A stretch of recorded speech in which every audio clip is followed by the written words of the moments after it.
കൊമ്പന്മാർ രാജകീയമായി തുടങ്ങിക്കഴിഞ്ഞു. നോഹ സദോയ്ക്ക് ഹാട്രിക്, ക്വാമി പെപ്രയ്ക്ക് ഹാട്രിക്, ഇഷാൻ പണ്ഡിതയും സ്കോർ ചെയ്തിരിക്കുന്നു. Hi all football fans, welcome to network. Durand കപ്പിൽ ബ്ലാസ്റ്റേഴ്സ് രാജകീയമായി തന്നെ തുടങ്ങിയിട്ടുണ്ട്. കളി എല്ലാവരും കണ്ടു കാണും.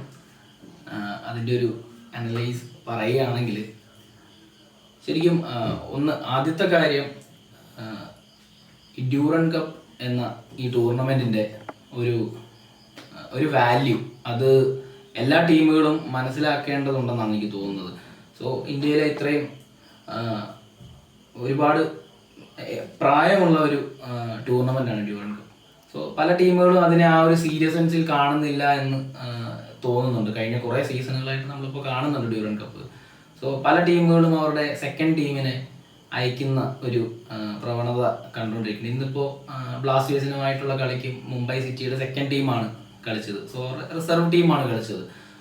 സോ നമ്മൾ അങ്ങനെ ഒരു ടൂർണമെൻറ്റ് എന്ന് പറയുമ്പോൾ അത് ഒരിക്കലും ഒരു സെക്കൻഡ് ടീമിനെ വിട്ട് കളിപ്പിക്കേണ്ട ഒരു ടൂർണമെൻ്റായിട്ട് എനിക്ക് തോന്നുന്നില്ല. ഡ്യൂറന്റ് കപ്പ് നമ്മൾ ബ്ലാസ്റ്റേഴ്സും ഇതേപോലെ തന്നെ സെക്കൻഡ് ടീമിനെ വിട്ട് കളിപ്പിച്ച ഡ്യൂറന്റ് കപ്പുകൾ കളിപ്പിച്ചിട്ടുണ്ട്. പക്ഷെ അതൊരിക്കലും അതങ്ങനെ ചെയ്യരുത്. അതൊരു മേജർ ടൂർണമെൻ്റ് ആണ്, അതിനെ ആ രീതിയിൽ കാണേണ്ടതുണ്ട്. ഇന്ന് ശരിക്കും ബ്ലാസ്റ്റേഴ്സിനോട് മുംബൈ സിറ്റിയുടെ ടീം ശരിക്കും അവർക്കൊന്നും ചെയ്യാൻ പറ്റുന്നുണ്ടായിരുന്നില്ല ബ്ലാസ്റ്റേഴ്സിന്. സോ ബ്ലാസ്റ്റേഴ്സ് അങ്ങനെ കളിക്കണമായിരുന്നു, അത് വേറെ കാര്യം. കാരണം നമ്മളുമായിട്ട് സ്ട്രെങ്ത് കുറഞ്ഞ ഒരു ടീമിനോട് കളിക്കുമ്പോൾ ഞാൻ പറയാമല്ലോ, ഒരു 2 ഗോളിനോ അല്ലെ 3 ഗോളിനോ ഒക്കെ ആയിരുന്നു ബ്ലാസ്റ്റേഴ്സ് ജയിച്ചിരുന്നതെങ്കിൽ അത് ബ്ലാസ്റ്റേഴ്സിൻ്റെ ഒരു മോശം കളിയായിട്ട് തന്നെ നമുക്ക് പറയേണ്ടി വന്നേനെ. പക്ഷെ ഇപ്പോൾ അതങ്ങനെ പറയാൻ പറ്റില്ല. നമ്മൾ 8 ഗോളാണ് സ്കോർ ചെയ്തത്. അപ്പോൾ നമ്മുടെ ടീം സ്ട്രെങ്ത് വളരെ വലുതാണെന്ന് നമുക്ക് മനസ്സിലാക്കി തരുന്ന ഒരു ഗെയിമായിരുന്നു ഇന്നത്തത്. അതിൽ എടുത്തു പറയേണ്ട കുറേ പ്രകടനങ്ങളുണ്ട്. ഒന്ന്, അഡ്രിയാൻ ലൂണ, ക്യാപ്റ്റൻ ലൂണ. എല്ലായിടത്തും ഉണ്ട് ലൂണ, നമ്മളെന്നും കാണുന്ന പോലെ തന്നെ ലൂണ എല്ലാ സ്ഥലങ്ങളിലും ഉണ്ട്. ലൂണ ആദ്യത്തെ ഒരു 8ാമത്തെ മിനിറ്റിലും അതേപോലെ ഒരു 11ാം മിനിറ്റിലൊക്കെ ഒരു ത്രൂ ബോളിനൊക്കെ പോസ്റ്റിലേക്ക് ഓടിച്ചെല്ലുന്ന നമ്മൾ കണ്ടായിരുന്നു. അത് ഭയങ്കര, എനിക്ക് ശരിക്കും പറഞ്ഞാൽ ഈ മെസ്സിയൊക്കെ മറ്റേ പൊസിഷനിങ് ചെയ്തില്ലേ, കറക്റ്റ് ബോൾ അതിൻ്റെ അടുത്ത് വരും, അവിടെ പുള്ളി ഉണ്ടാവും എന്ന് പറയുന്ന പോലത്തെ ആ രീതിയിലുള്ളൊരു പ്ലേയിങ് ആണ് ലൂണയിൽ നിന്ന് നമ്മൾ കണ്ടത്. പിന്നെ ലൂണ എല്ലായിടത്തും ഉണ്ടായിരുന്നു. ലൂണയുടെ ടച്ച് എല്ലാ ഭാഗത്തും ഉണ്ടായിരുന്നു. പിന്നെ നമ്മുടെ പെപ്പറയും അതേപോലെ നോഹ സദോയും, ഇവർ രണ്ടുപേരെയും പറ്റി നമ്മൾ ഒരു വീഡിയോയിൽ നേരത്തെ ഇവരുടെ ഒരു കോംബോ എങ്ങനെയായിരിക്കും അതിനുവേണ്ടി നമ്മൾ വെയിറ്റ് ചെയ്യുകയാണെന്ന് പറഞ്ഞൊരു വീഡിയോ ഉണ്ടായിരുന്നു. നോഹ സദോയെ സൈൻ ചെയ്ത സമയത്ത് എടുത്ത നമ്മളുടെ വീഡിയോ. സോ അതിൽ ഞാൻ ഇപ്പോഴും അത് തന്നെയാണ് പറയുന്നത്. കഴിഞ്ഞ ISL സീസണിൽ നമ്മൾ കണ്ടതിൽ വെച്ച് ഏറ്റവും അപകടകാരികളായ ഫോർവേഡ് പ്ലെയേഴ്സ് ആയിരുന്നു ഈ ക്വാമി പെപ്രയും അതേപോലെ നോഹ സദോയും. നോഹ ഗോവ ടീമിൽ ഉണ്ടാക്കിയ ഇമ്പാക്റ്റ് നമ്മൾ കണ്ടതാണ്.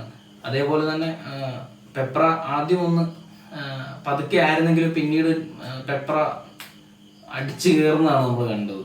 അപ്പോൾ പെപ്രയ്ക്ക് പിന്നെ പരിക്കായിപ്പോയി. പെപ്ര ഒന്ന് ഫോമായി വന്ന ടൈമിലാണ് പരിക്ക് പറ്റുന്നത്. പക്ഷെ പെപ്ര, എനിക്ക് ഓർമ്മയുണ്ട്, ഞാൻ ഏതോ ഒരു വീഡിയോയിലാണോ എന്തോ ഒരു പോസ്റ്ററിൽ ഞാൻ കണ്ടിട്ടുണ്ട്. നമ്മുടെ കരോളിന് പറയുന്നുണ്ടായിരുന്നു പെപ്രയെ പിടിച്ചു കെട്ടാൻ വലിയ പാടായിരിക്കും ISL കളിക്കുന്ന മറ്റു ടീമുകളിലെ ഡിഫൻഡേഴ്സിന് എന്ന് പറഞ്ഞിട്ടൊരു സ്റ്റേറ്റ്മെന്റ് ഞാൻ കണ്ടിട്ടുണ്ട്. അത് സത്യമാണ്.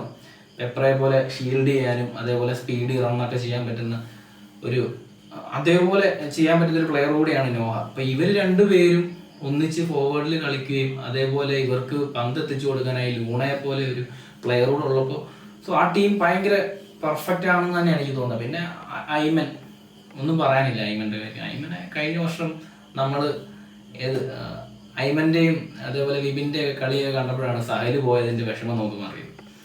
അപ്പോൾ ഐമനൊക്കെ അതേ ഫോമിൽ തന്നെ തുടരുന്നു, ഒരു മാറ്റമില്ല. ഐമൻ തകർക്കായിരുന്നു.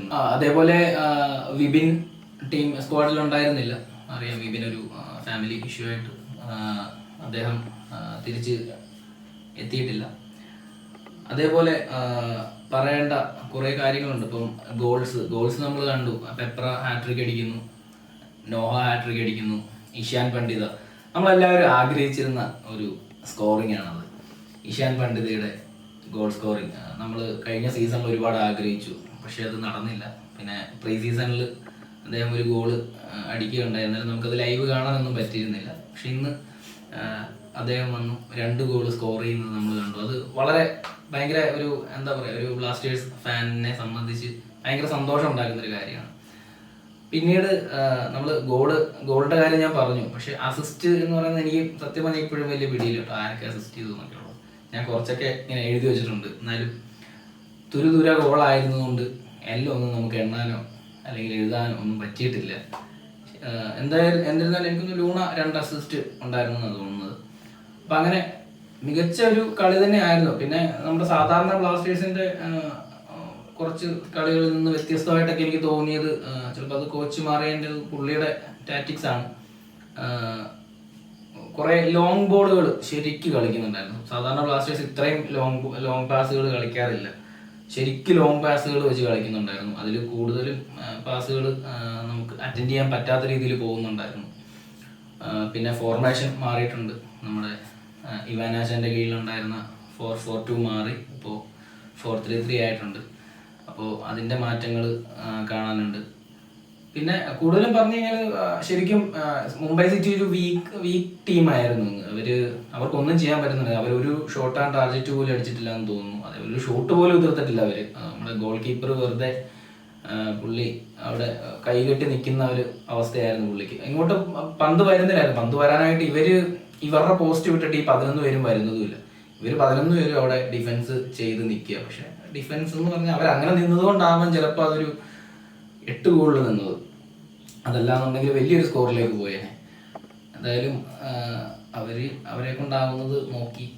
പക്ഷെ ബ്ലാസ്റ്റേഴ്സിന്റെ ഇന്നത്തെ 11 ഭയങ്കര സ്ട്രെങ്ത് ഉള്ളൊരു 11 ആയിരുന്നു. എനിക്ക് തോന്നുന്നു ഇനി ISL ഇനി വരും സീസണിൽ ISLലും നമ്മൾ ഇതേ സ്ക്വാഡിനെ തന്നെയാണ്. അപ്പോൾ ഈ സ്ക്വാഡിലേക്ക് ചിലപ്പോൾ വിപിനും കൂടി വരും.